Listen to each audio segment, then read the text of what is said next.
Hello everyone, this is Swati. Welcome to Shreeji classes. तो हम लोगों ने electrophoretic effect, asymmetric effect, Kohlrausch law of independent ion का जो इंडिपेंडेंट आयन थे जिसमें डाइल्यूशन बहुत ज़्यादा था, ये कर लिया था। ठीक है, कोलार्ज लॉ कर लिया था स्ट्रॉन्ग इलेक्ट्रोलाइट के बेसिस पे। आज हम एबनॉर्मल बिहेवियर देखेंगे H प्लस और OH माइनस आयन का इन सॉल्वेंट स्टेट या सॉल्वेंट फॉर्म में।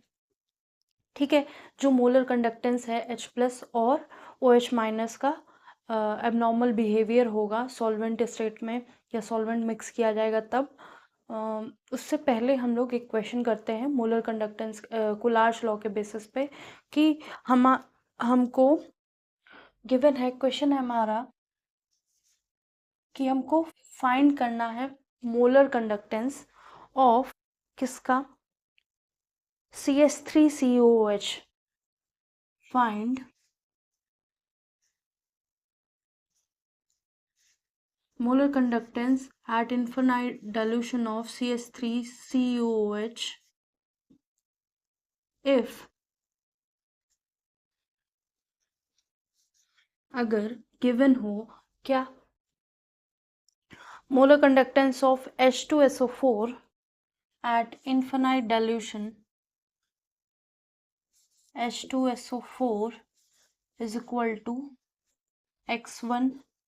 ठीक है, वैल्यू भी हो सकती है तो इसमें आप ध्यान रखेंगे। ठीक है, फिर है sodium sulphate, molar conductance of sodium sulphate Na2SO4 कितना हो जाएगा, x2। ठीक है, फिर हमको गिवन है मोलर कंडक्टेंस किसका, सोडियम एसिटेट का। ठीक है, molar conductance of CH3CONA that is x3। हमको फाइंड आउट करना है molar conductance of acetic acid at infinite dilution या इन्फिनाइट डाइल्यूशन। ठीक है, तो ये कोलार्ज लॉ के बेस पे है। इसको 1 मिनट टाइम देंगे, आप चाहें तो कर सकते हैं। ये बहुत इजी है।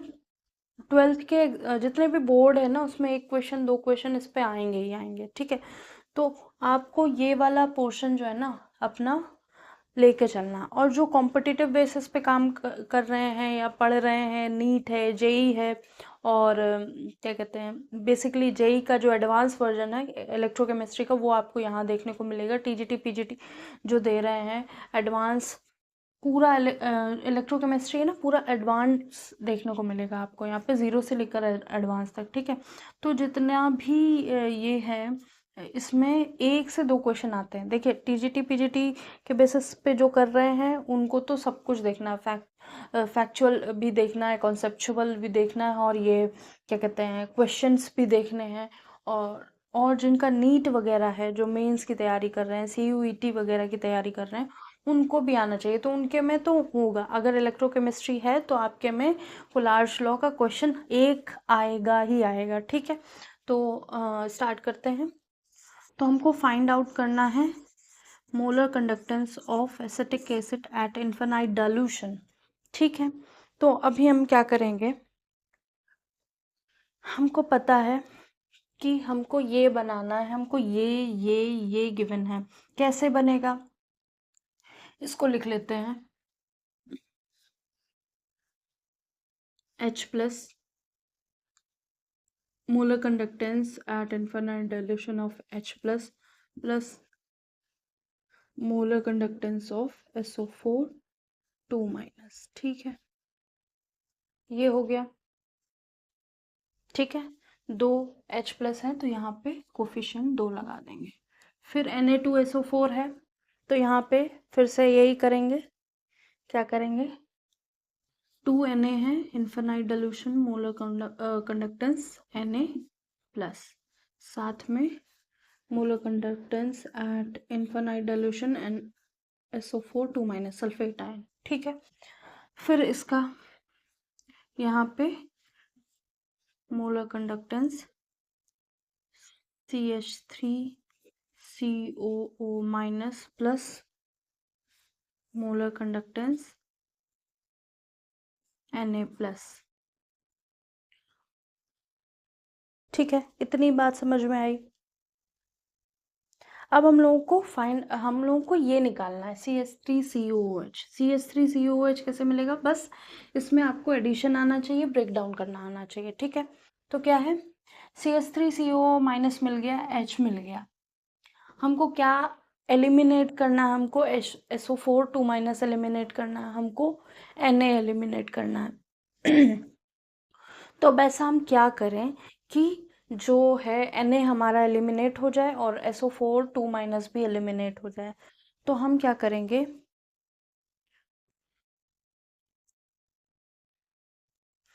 हम लोग क्या करेंगे, हम लोग ये करेंगे, क्योंकि हमारे पास 2H प्लस है तो हमको इसको भी 2 बनाना पड़ेगा।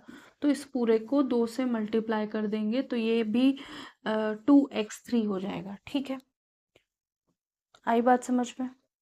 तो 2Na कैंसिल हो जाएगा। ठीक है, ठीक है।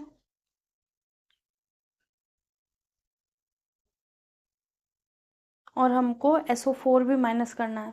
तो हम लोग क्या करेंगे, इस वाले को माइनस करेंगे, ये प्लस करेंगे। तो मतलब कहने का कि अगर हम x1 minus x2 plus 2x3 कर देते हैं तो that is equal to molar conductance at infinite dilution of acetic acid, ये मिल जाएगा हमें।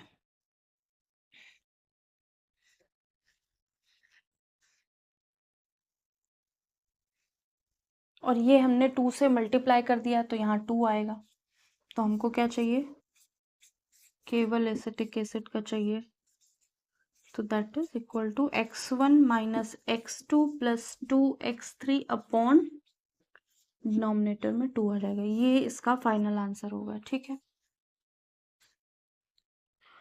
समझ लीजिए, देख लीजिए, बहुत इजी है, बहुत ज़्यादा ही इजी है। और इसमें अगर आपके नंबर कहीं नहीं जाएंगे, कैसे भी आएगा, थ्योरी बेस पे आएगा, न्यूमेरिकल बेस पे आएगा, कहीं भी नहीं जाएंगे इसमें आंसर, क्वेश्चन, नंबर आपके।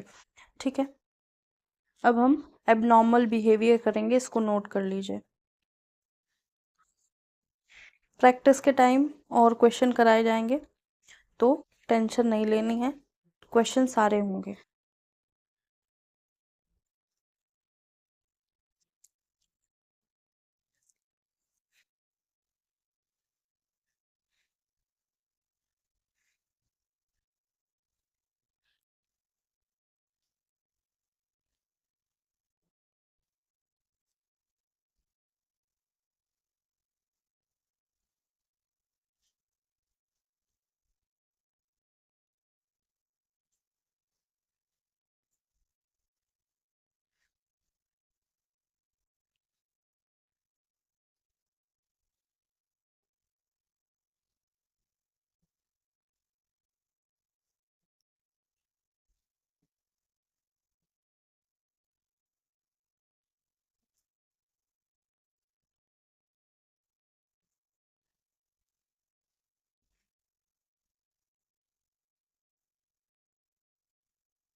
होप सो हो गया होगा, इसको रब करते हैं।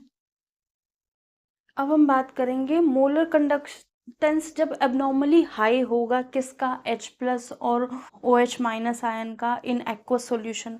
ठीक है, क्योंकि सॉल्यूशन की ही बात कर रहे हैं हम लोग, तो क्या है, abnormally high molar conductance. Molar conductance जो होगा एबनॉर्मली हाई होगा, बहुत ज़्यादा हाई होगा, of H plus and OH minus. कहाँ कब होगा, इन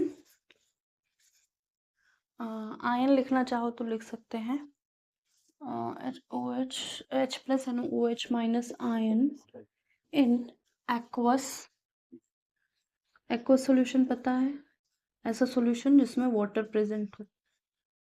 ठीक है, तो ये है हेडिंग हमारी। हमको बहुत, ये थोड़ा सा कॉन्सेप्ट वाइज है और इसमें इसके न्यूमेरिकल ज़्यादा नहीं आते, बस हमें ये कॉन्सेप्ट समझना है।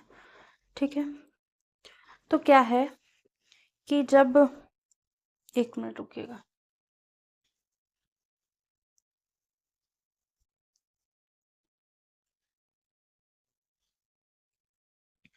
तो यहाँ पे क्या हो रहा है कि जो सॉल्यूशन है उसमें हमारे पास क्या है, H प्लस है और OH माइनस है। ठीक है, एक्वस सॉल्यूशन है तो H प्लस और OH माइनस होगा ही होगा। और कोई ऐसा हमने, जैसे ये तो सॉल्वेंट हो गया, सॉल्वेंट में हमारे पास ये है। ठीक है, और सॉल्यूट लेंगे अगर कुछ भी लिया हमने, जैसे CH3 COOH ले लिया, तो ये कैसे हो जाएगा, ये हो जाएगा CH3 CO माइनस और प्लस H प्लस हो जाएगा, ये हो जाएगा। ठीक है, तो इनका कहने का मतलब है कि जो मोलर कंडक्टेंस है वो H प्लस का एक्सट्रीमली हाई हो जाएगा। कैसे हो जाएगा कि जब वाटर मॉलिक्यूल्स जो हैं एक दूसरे के साथ बॉन्ड बना रहे होंगे थ्रू हाइड्रोजन बॉन्ड, तो क्या हो रहा होगा, जो H जो है ना ट्रांसफर करेगा चार्ज। ठीक है, H प्लस जो है ना अपना चार्ज ट्रांसफर करेगा विदाउट मूविंग। मतलब कहने का इतनी जल्दी इतना तेजी से अपना चार्ज पास करेगा कि हम डिटेक्ट नहीं कर सकते। ठीक है, कि अगर जैसे जब कोई बड़ी बड़ी मशीन की बात होती है ना, जैसे एक्सरे मशीन है या फिर और भी मॉलिक्यूल का स्पेक्ट्रा जानना है या मॉलिक्यूल का स्ट्रक्चर जानना है, तो जब रूम टेम्परेचर पे या हाई टेम्परेचर पे देखा जाता है ना, तो हाइड्रोजन की पोजीशन एग्जैक्ट बता पाना बहुत मुश्किल हो जाता है। ठीक है, या तो उसको ऑलमोस्ट फ्रीज कर दो, उस मॉलिक्यूल को फ्रीजिंग लेवल पे ले जाओ जितना भी उसका फ्रीजिंग टेम्परेचर है या मेल्टिंग टेम्परेचर है, या फिर उसको एक्सट्रीमली लो टेम्परेचर कर दो, तब कुछ हम लोग बता पाते हैं हाइड्रोजन की पोजीशन। ठीक है, वैसे ही यहाँ पे मोलर कंडक्टेंस इतना हाई हो जाएगा कि ये हाइड्रोजन जो है ना H प्लस, ये वाला H प्लस और ये वाला H प्लस इतनी जल्दी जल्दी चार्ज पास कर रहे होंगे थ्रू द सॉल्यूशन कि हम डिटेक्ट ही नहीं कर पाएंगे कि ये वाला हाइड्रोजन पास कर रहा है कि ये वाला हाइड्रोजन पास कर रहा है, कि वाटर का ये वाला हाइड्रोजन पास कर रहा है कि ये वाला हाइड्रोजन पास कर रहा है। इतनी तेजी से मोलर कंडक्टेंस पास हो रहा, मतलब चार्ज पास हो रहा होगा, ट्रांसफर हो रहा होगा charge without moving in the molecule. ठीक है, मतलब मॉलिक्यूल के मूव हुए बिना भी चार्ज पास हो रहा होगा, ऐसा हम लोगों को लग रहा होगा। ठीक है, क्योंकि सॉल्वेंट में भी है, with the help of solvent, solvent के पास भी H प्लस है। अगर यहाँ पे H प्लस की जगह OH माइनस निकल रहा होगा तो OH माइनस का हमको बहुत ज़्यादा एक्सट्रीमली हाई मोलर कंडक्टेंस दिख रहा होगा। ठीक है, इसके अलावा अगर हम CH3COOH की बात करें तो इसका बहुत लो हो जाएगा with respect to H plus और OH माइनस। यहाँ पे H प्लस का बहुत हाई होगा, कहीं कहीं OH माइनस का होगा। ठीक है, तो आयन ट्रांसफर करेंगे their charge quickly in their own solution, अपने सॉल्यूशन में बहुत ही तेजी से आयन ट्रांसफर करेंगे चार्ज को, और जिसकी वजह से लैम्डा जो है मोलर कंडक्टेंस है वो बहुत हाई हो जाएगा सॉल्यूशन का। ठीक है, केवल किसके लिए, इन H प्लस और OH माइनस जो भी रिस्पेक्टिव आयन होगा वो, और इसके साथ जो आयन होगा उसके लिए लो हो जाएगा। ठीक है, तो ये कहने का मतलब था जो एबनॉर्मली हाई मोलर कंडक्टेंस होगा, अगर जैसे हम लिक्विड अमोनिया ले लें, ठीक है, लिक्विड अमोनिया ले लें तो क्या होगा, अमोनियम आयन बनेगा, NH4 प्लस बनेगा। ठीक है, बनेगा, तो सॉल्वेंट मॉलिक्यूल जो है वो ट्रांसफर करेगा क्या, तो हमारे पास NH4 बन जाएगा, NH4 प्लस बन जाएगा। ठीक है, और फिर NH2 माइनस बन जाएगा, ऐसे आयन बन जाएंगे। ठीक है, अगर हमने अमोनिया लिया, लिक्विड अमोनिया लिया, तो यहाँ पे जो एबनॉर्मली हाई मोलर कंडक्टेंस होगा ना,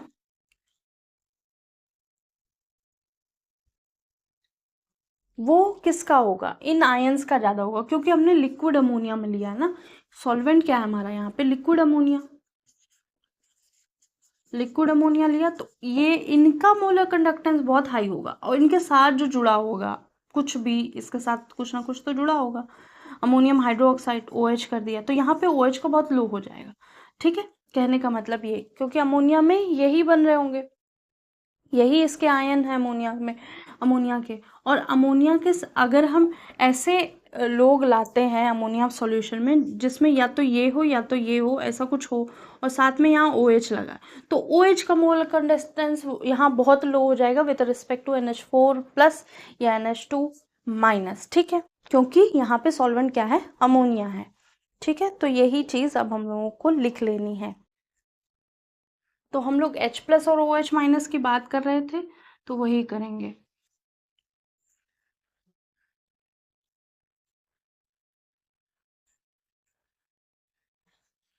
ठीक है, तो लिखते हैं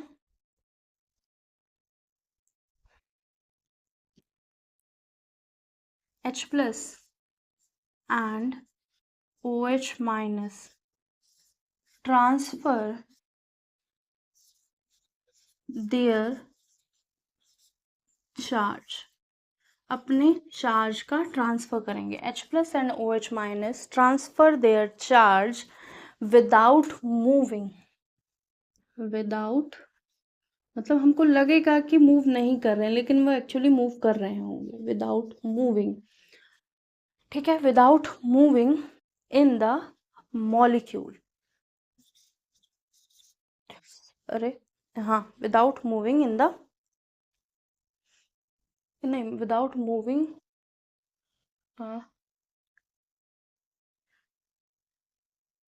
इन,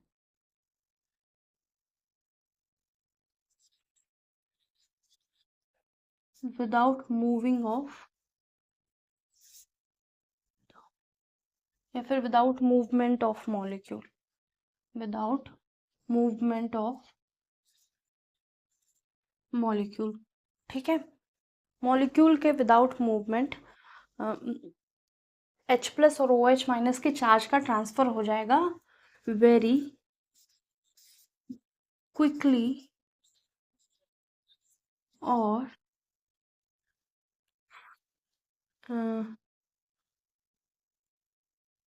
वेरी फास्ट, और वेरी फास्ट। ठीक है, या तो क्विकली लिख लेंगे या बहुत तेजी से क्या हो जाएगा, चार्ज का ट्रांसफर हो जाएगा। ठीक है, by the help of solvent, किसकी हेल्प से, by the help of solvent की हेल्प से। ठीक है, सॉल्वेंट की हेल्प से हुआ है ये सब। ठीक है, and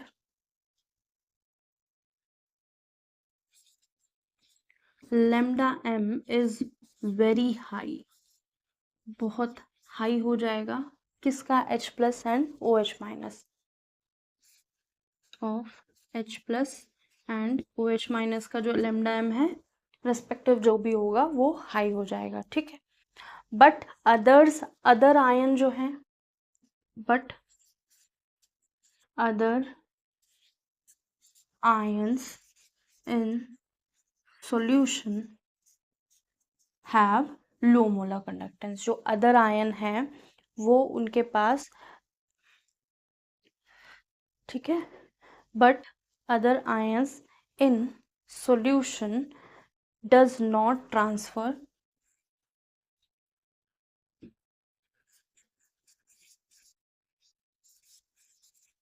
charge in this way, so lambda m is less, इनका lambda नॉट m लेस हो जाएगा, या lambda m लिख देते हैं, lambda m ही लिखिए आप। ठीक है, lambda m या मोलर कंडक्टेंस इज लेस।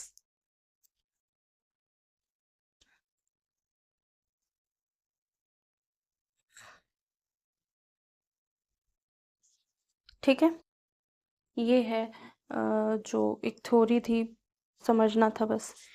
अगर इफेक्ट ऑफ टेम्परेचर और प्रेशर का क्या देखने को मिलेगा हमको, अगर टेम्परेचर बढ़ा दें या प्रेशर बढ़ा दें तो मोलर कंडक्टेंस में इफेक्ट क्या देखने को मिलेगा, ये हम नेक्स्ट बात करेंगे। इसको आप नोट कर लीजिए।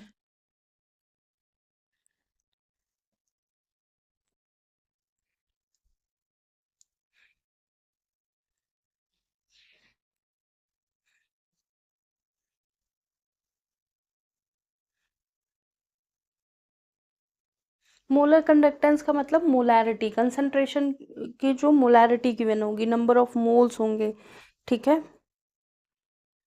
सॉल्यूशन में, तो उसके रिस्पेक्ट में, तो मतलब एक तरह से हाई हो जाएगी इनकी नंबर्स अगर एक्वस सॉल्यूशन यूज हुआ होगा और हाई हो जाएगी वैल्यू, तो हाई वैल्यू हो जाएगी तो मतलब इतनी क्विकली वो चार्ज का ट्रांसफर, मतलब पूरी जगह वही है, पूरे सॉल्यूशन में H+H+ OH- ज़्यादा है, मैक्सिमम है, हमको जो साथ में आयन है कोई वो कम दिख रहे हैं, जैसे HCl ले लिया, ठीक है, और तो HCl बहुत कम मिल रहे हैं, ठीक है, तो जो H+ और OH- जो ट्रांसफर कर रहे होंगे ना चार्ज का, वो बहुत हाई होगा, इसलिए लैम्डा m बहुत हाई हो जाएगा, ठीक है।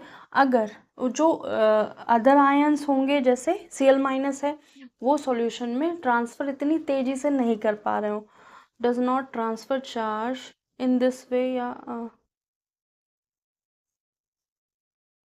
other ions in solution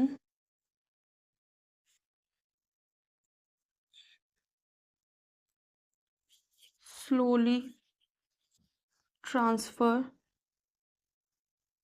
their charge, slowly transfer करेंगे charge, so lambda m is less, तो मोलर कंडक्टेंस कम हो जाएगा, ठीक है। होप सो ये हो गया होगा। इसको रब करते हैं, कभी कभी लैंग्वेज में वो हो जाता है तो उसको दोबारा पढ़ने पे लगता है कि ये नहीं, ये सही है, ठीक है। इसको रब करते हैं। तो effect of temperature and pressure on molar conductance, छोटा सा कॉन्सेप्ट है, effect of temperature T and pressure P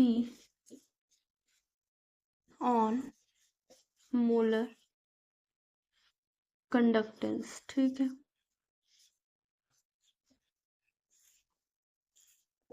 पहली चीज, अगर हम टेम्परेचर बढ़ाएंगे तो क्या होगा, इफ टेम्परेचर, अगर हम टेम्परेचर बढ़ाएंगे तो विस्कोसिटी होगी, मतलब जैसा हमारा सॉल्यूशन है उसकी विस्कोसिटी डिक्रीज कर जाएगी, मतलब कंसंट्रेशन एक तरह से कम हो जाएगा, ठीक है, गाढ़ापन कम हो जाएगा, तो विस्कोसिटी जिसको ईटा से रिप्रेजेंट करते हैं, ये डिक्रीज कर जाएगी। अगर ये डिक्रीज कर रही है तो मोलर कंडक्टेंस क्या कर जाएगा, इंक्रीज कर जाएगा, मोलर कंडक्टेंस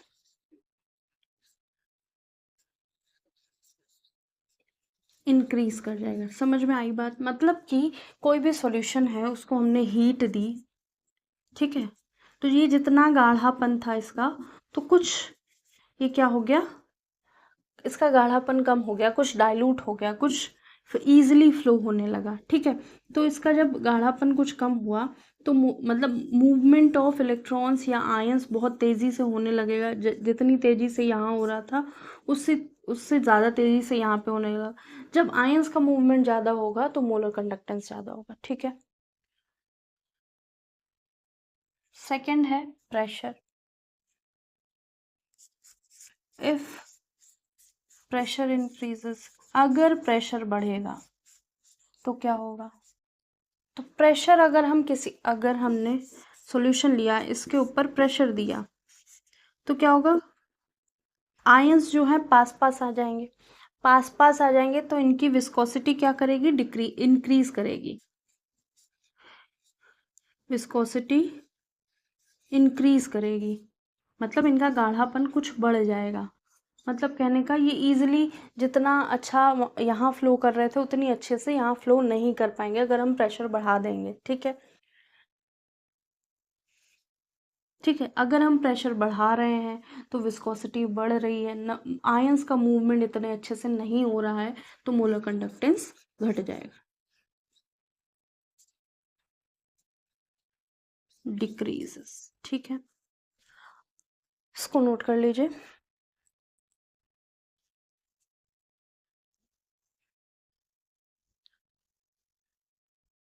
लेकिन अगर जब लिक्विड मतलब गैस की तो ठीक है, अगर हम लिक्विड की बात करेंगे, लिक्विड की बात करेंगे तो ये चीज़ नेग्लिजिबल मानी जाएगी, ये ज़्यादा प्रेफरेबल होगी। ठीक है, तो फिर इसके रिस्पेक्ट में बात करेंगे, प्रेशर के रिस्पेक्ट में गैसेस पे बात करेंगे। ठीक है,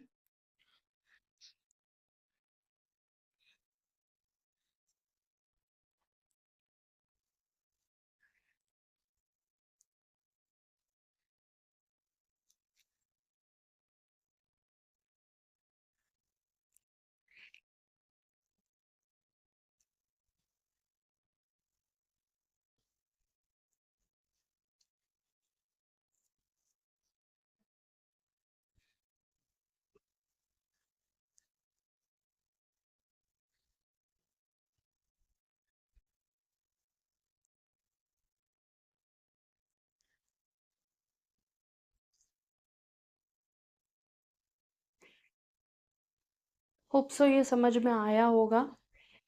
अब हम बात करेंगे ट्रांसपोर्ट नंबर की। ठीक है, तो जो जो टर्म्स आते जा रहे हैं वो आप समझते चलिए। चीज़ें जब ये चैप्टर फिनिश होगा तो आपको चीज़ें बहुत इजी लगने लगेंगी। ठीक है, क्योंकि इलेक्ट्रोकेमिस्ट्री अगर आपने पहले नहीं पढ़ी है, अपने बुक नहीं खोली है, तो ये सब चीज़ें नई लगेंगी, और इसको पढ़ने के बाद अगर आप बुक से पढ़ रहे हैं किसी से भी पढ़ रहे हैं तो वो इजी लगेगा। ठीक है,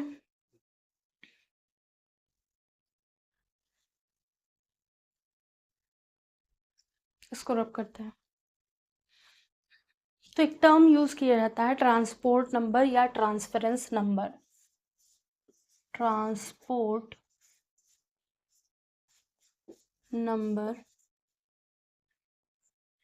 और transference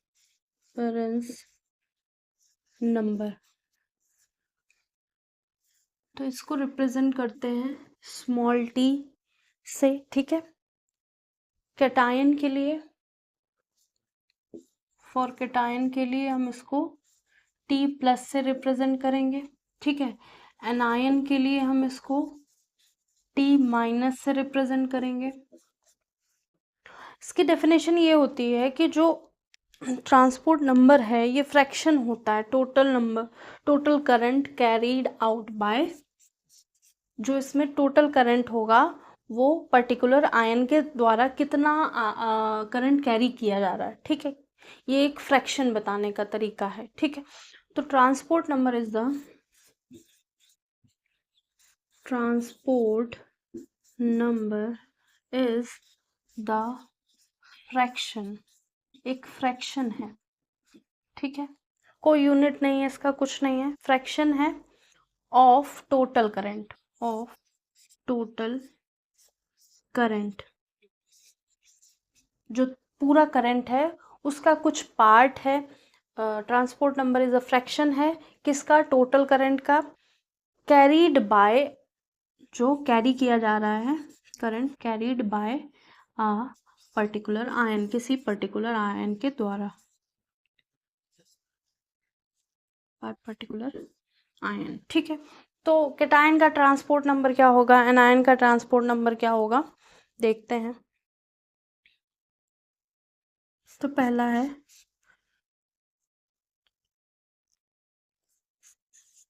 transport number of cation. तो कैटायन का ट्रांसपोर्ट नंबर क्या था, T plus, T plus is equal to T plus upon T plus plus T minus, मतलब जितना भी टोटल करंट होगा।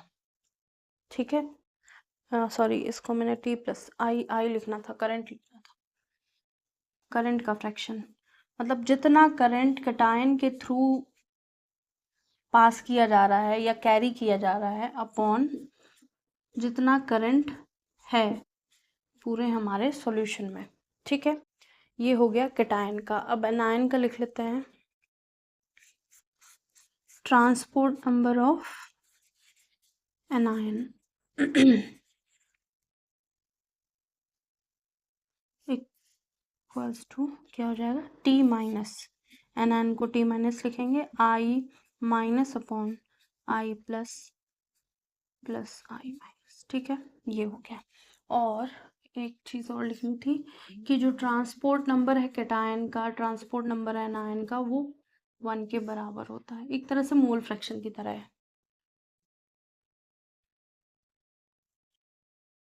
इसको नोट कर लीजिए।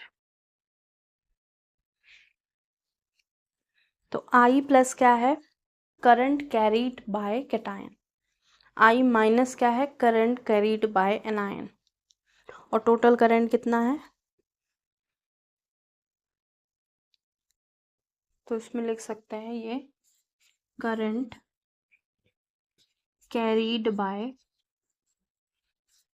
कैटायन। यहाँ क्या लिख सकते हैं, करंट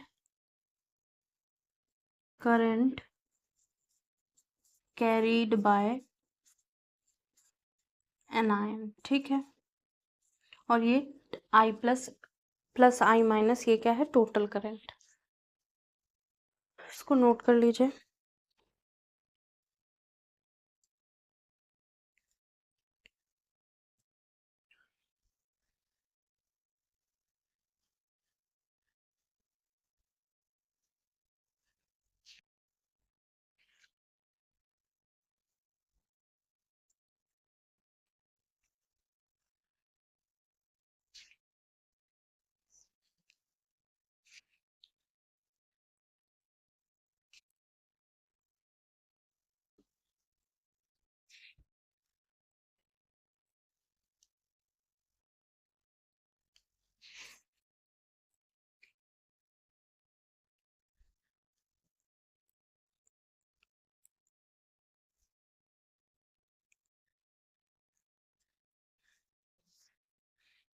तो अभी ट्रांसपोर्ट नंबर का रिलेशन कराना है, और भी बहुत सारी चीज़ है, सॉल्युबिलिटी प्रोडक्ट के बारे में बात करनी है, अभी थोड़ा सा चलेगा, इसके ऑलमोस्ट 15 क्लासेस हो सकती हैं। ठीक है, तो आज के लिए इतना ही।